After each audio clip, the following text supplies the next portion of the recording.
Welcome to the fifth video of the CMA US Part 1 Section A series, where we are covering about the financial statements. We have already done the basics of financial statements, the income statement, the balance sheet, the statement of cash flows, and now we are covering the statement of changes in stockholders' equity and notes to financial statements. Let's see what's there in this chapter. So first of all, statement of changes in stockholders' equities. It shows how the equity changes during a period and why those changes matter. So basically, what is equity? Equity is the owner's money. So how we will get to know that the owner's money is changing? So that we will study in this chapter. Now, why just seeing total equity isn't enough? Because a company reports profit, but investors still asked what exactly changed in equity this year. Did it increase because of profit or because new shares were issued?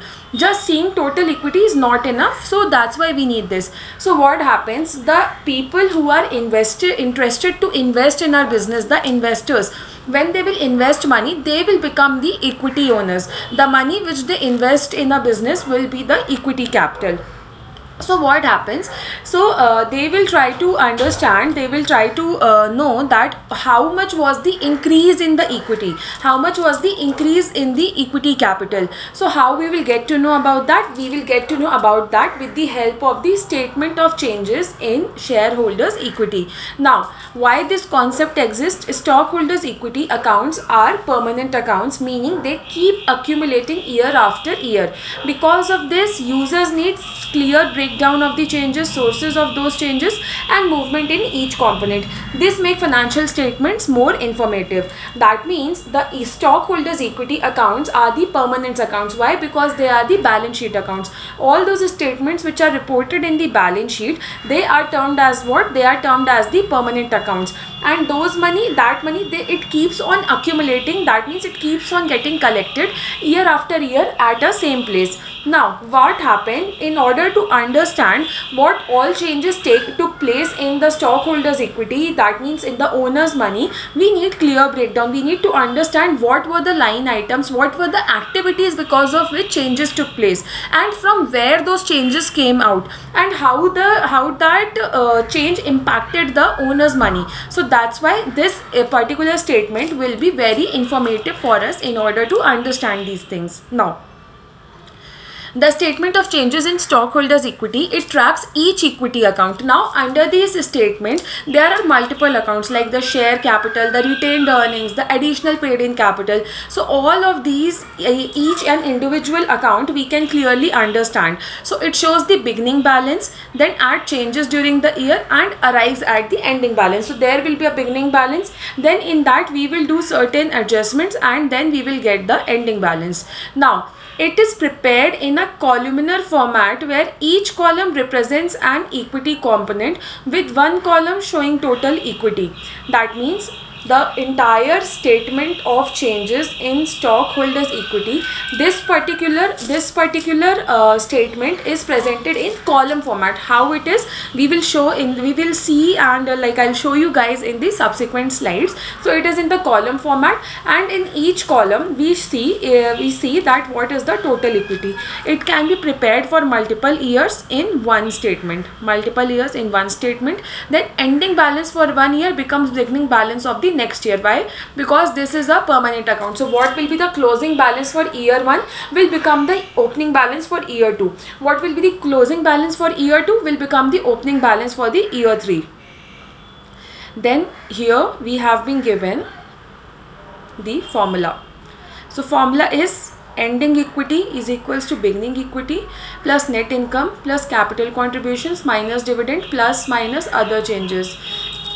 So we have the beginning equity, that is the equity at the beginning of the year. In that we will add the net income, then any capital contributions by the equity holders, that from that we'll subtract the dividend, and we will add or subtract any other changes that has been made to the equity.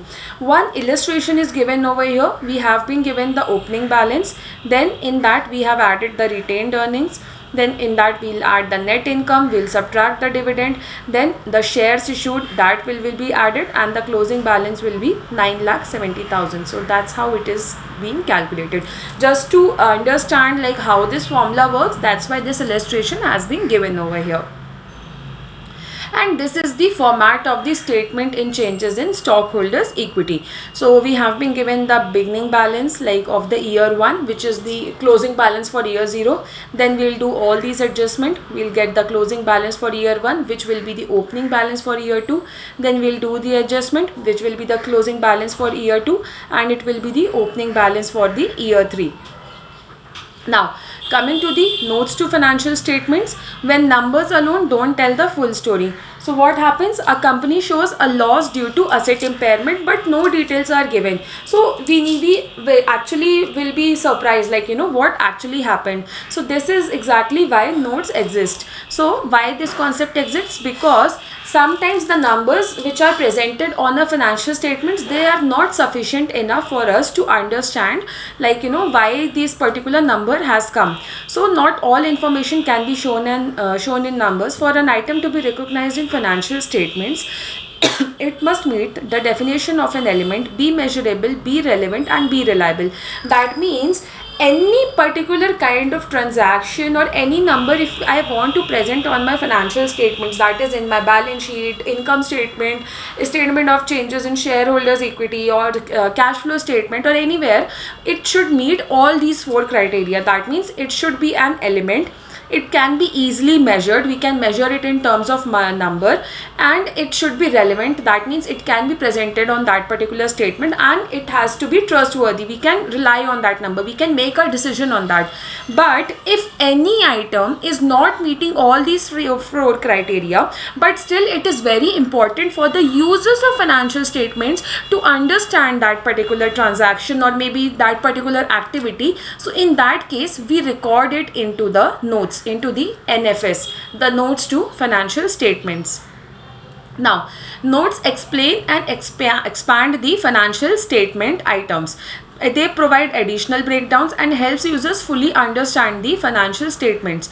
They are essential, not optional. That means each and every item on the financial statement, if we want to understand more in detail, that will be clearly explained in the notes to financial statements. And if any additional calculation is involved in a particular line item, that can be explained into the notes to financial statements. Because of these reasons, the users of the financial statements will be very easily be able to understand and also explain it to someone else about a particular number on our financial statements. For example, a company shows depreciation of rupees 12 lakh. So what will happen? Notes will explain what method did we use for the depreciation, what are the categories of the asset, and what is the useful life of that particular asset. So that's all we'll understand with the help of this. Then inventory is showing, suppose 8 lakh rupees. Now inventory is 8 lakh. Now notes to financial statement, it will explain that whether we use the LIFO method or the FIFO method of accounting, then what is the composition of inventory. Like suppose I have a business, I have a factory where I manufacture mobile back covers. Now in that mobile back covers, I manufacture iPhone back covers, Samsung back covers, Nokia back covers, then Motorola. Then what are the different kinds of different number of back covers for each company which is present in my inventory, that is present over there. Then any write down, that means if there is any decrease, any decline in value of my inventory, that will be recorded where, that will be clearly shown and explained in the notes to financial statement. Why? Because inventory is shown as one line item in our balance sheet. Then coming to the accounting policies, 2 companies report the same profit but use different methods. Are they really comparable? This is why accounting policies must be disclosed. Now 2 companies are there, but what happens, they are reporting the same profit but use the different methods. That means now I'll take the example of Apple and I'll take example of Nokia. Suppose Apple uses the accrual method of accounting, but Nokia uses cash basis method of accounting. So that is why accounting policies must be disclosed clearly. Suppose an investor is there and the investor is confused whether I should invest in Apple or I should invest in Nokia. So what happens, the investor will make a clear clear decision with the help of the accounting policies only. But if the accounting policies is different, like Apple is using accrual, Nokia is using cash basis, then the comparison will become difficult and they need to use certain tools and maybe they need to do their own analysis in order to arrive at their conclusion. Now, companies have choices in accounting methods. Users need to know which method is used to make meaningful comparison. Like suppose if I want to invest in Apple and Nokia and one is using accrual, one is using cash basis, then I need to convert one of the methods into another methods in order to make a wise decision.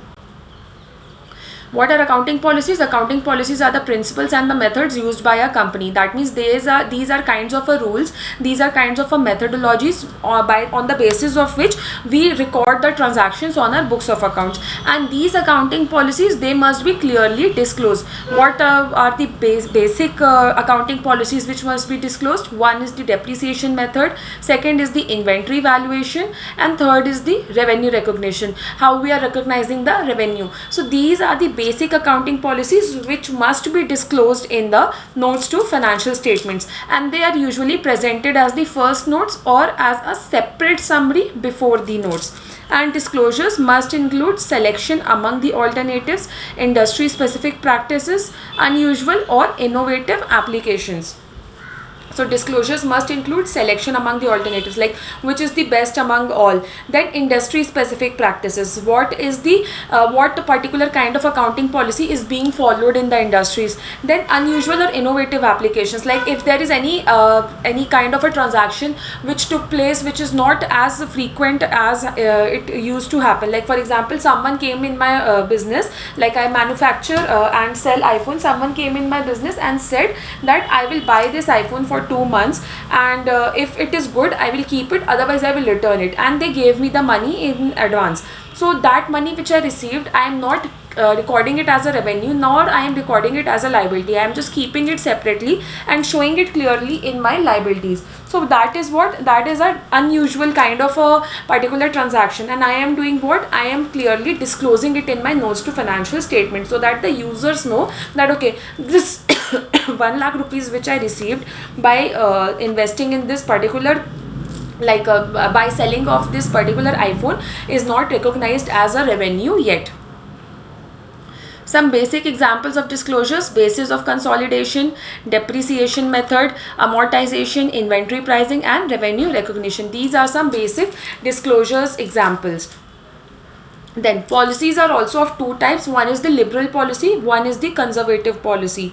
So liberal policy means what? When we are not that strict with our recognition of our income. So being liberal means what? Using, like one of the example is using longer asset life, because of that we have higher profit. Now what will happen? If I have a asset, say I have a machinery which I am recording it for 20 years, so that means the depreciation which I will be recording for that will be lesser. So if a smaller amount of depreciation is being recorded, that means a smaller amount of expense is recorded on my income statement. If I am recording less amount of expense, my profit will be higher. So I am being what? I am using a liberal policy. However, vice versa, if I am being a conservative accountant, that means, as example, I am using the LIFO method of accounting, LIFO method for my inventory recording during the inflation time. So what will happen?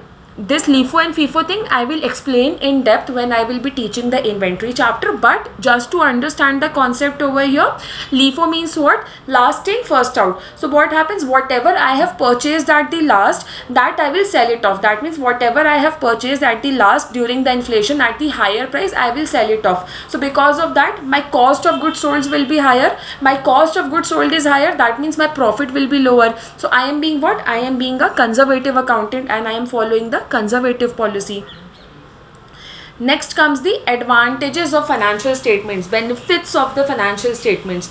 So my sales are increasing, but I still don't know if my business is actually doing well. So raw numbers alone don't give clarity. So that's why we need the financial statements. Now, what are the key advantages? First of all, clear financial position with the help of the balance sheet.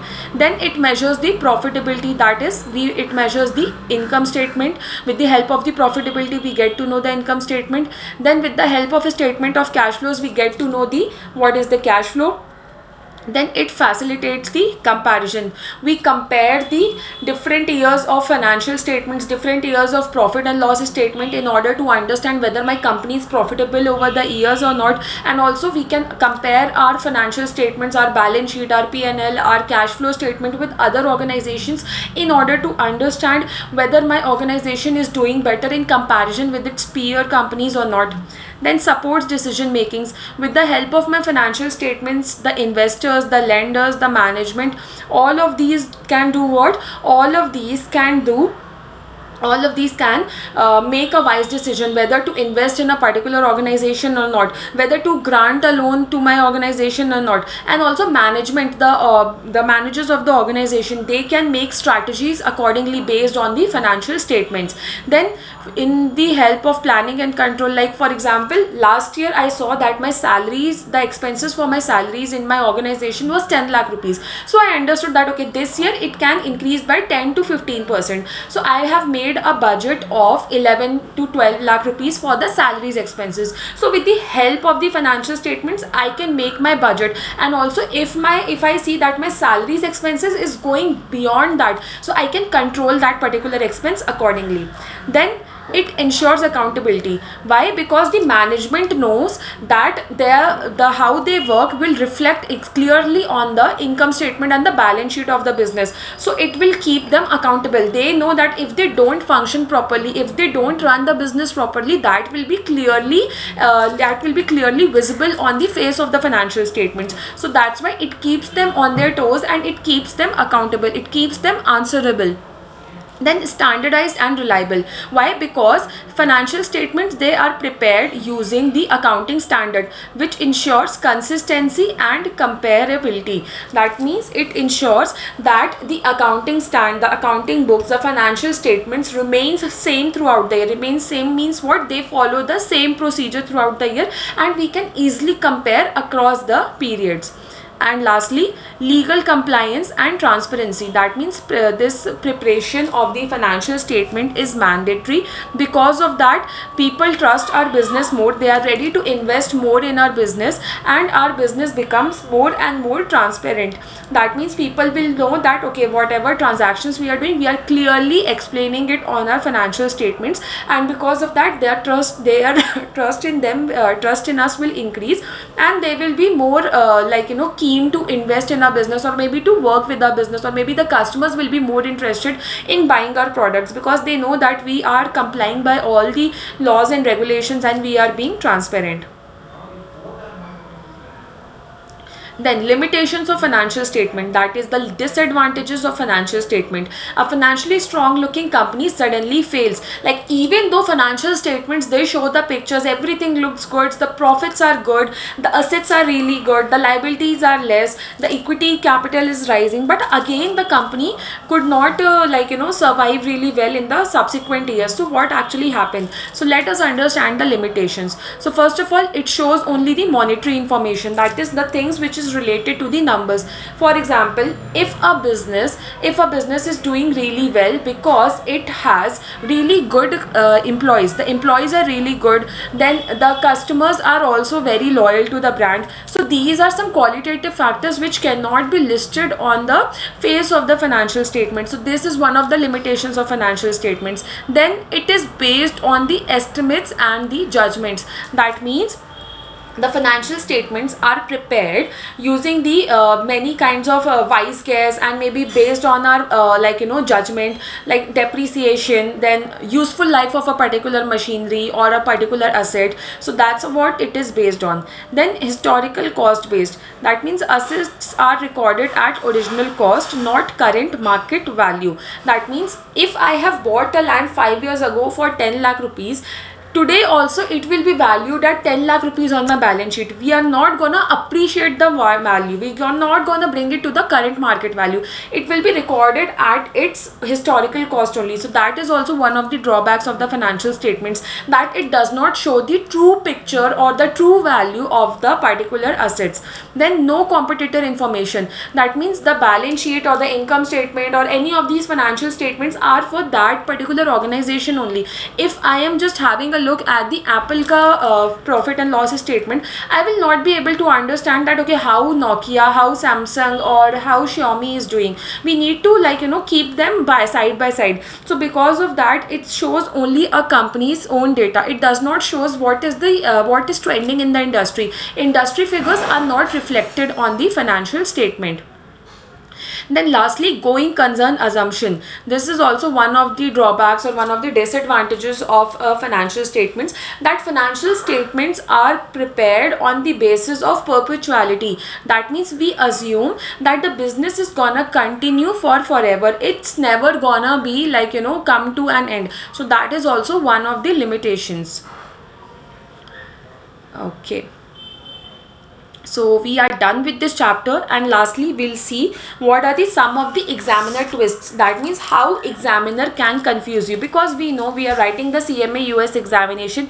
It's not gonna be straightforward. Students will be confused in the examination, so that's how we have listed down the points how they can get confused. For example, the examiner can hide the dividend or the capital contribution in the equity questions. Then notes versus main financial statements, getting confused between the two. Then giving two companies with different accounting policies, and we are asked for comparing the both, but we cannot compare unless and until the accounting policies are somewhat same. Then mixing advantages and limitations in one option set. Testing going concern assumptions indirectly. Then what are the common mistakes students make? Ignoring permanent equity.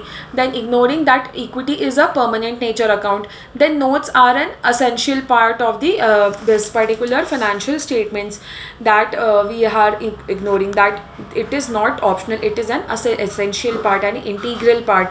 Then recognition versus disclosure. Recognition means what? Anything which we recognize, we show on the face of the financial statement. And disclosure means what? Disclosure means we are showing it in the notes to financial statements. Then policy impacts profit. Policy impacts profit. That means accounting policies can change reported profit and comparison outcomes. That means the changes in accounting policies, how it's gonna impact the profit. That then reality is bigger. That means financial statements is bigger than the this actual what is happening in the business, because it shows only the numbers, it does not shows the qualitative factors. Then we have some key factors. You can ignore this SFAC 5, that is not that much relevant from your exams POV. These other keywords which are there, these are very important for us to understand and remember for our exams point of view. Then what are the some student confusion plus exam thinking tip? So students often get confused that if financial statements are so detailed, why do we still need notes, and why do companies still fail? So that is what the students have a confusion, that even though they are so detailed, notes to financial statements are there. I'll take you through one example. Suppose a business is doing really well, but next year the company went bankrupt. Why? Because we saw that okay, last year profitability was good, assets were sufficient, liabilities were less, but the management was fraudulent. The management did a fraud. They took all the company's assets in their name and they ran away. They absconded from the country. So in that case, the company fell. The company was not able to recover. So these things cannot be listed on the financial statements. Then what is one exam thinking tip? That always ask yourself, is this item recognized in statement, or it is disclosed in the note, or it's just a limitation of reporting? If you ask yourself this question, you will be able to clearly identify this, and because of that you will be clearly able to understand a particular question and very easily able to answer that. Now, what type of questions to expect? It can be asked in both MCQs as well as in the scenario based questions. So the numerical you can ask to be about the equity reconciliation, then conceptual MCQs, scenario based questions, assertion reasons, then mixed kind of a questions. So basically what to more focus on, that first of all, what will be the examiner twists and what students mistakes will be, that we need to focus on. If you just focus on these two and we keep the exam thinking tip in mind, then we'll be good to go. I hope you guys have understood this particular chapter, this particular video. If you have any questions, if you have any doubts, please feel free to reach out to us or drop your comments in the comment section. Thank you so much.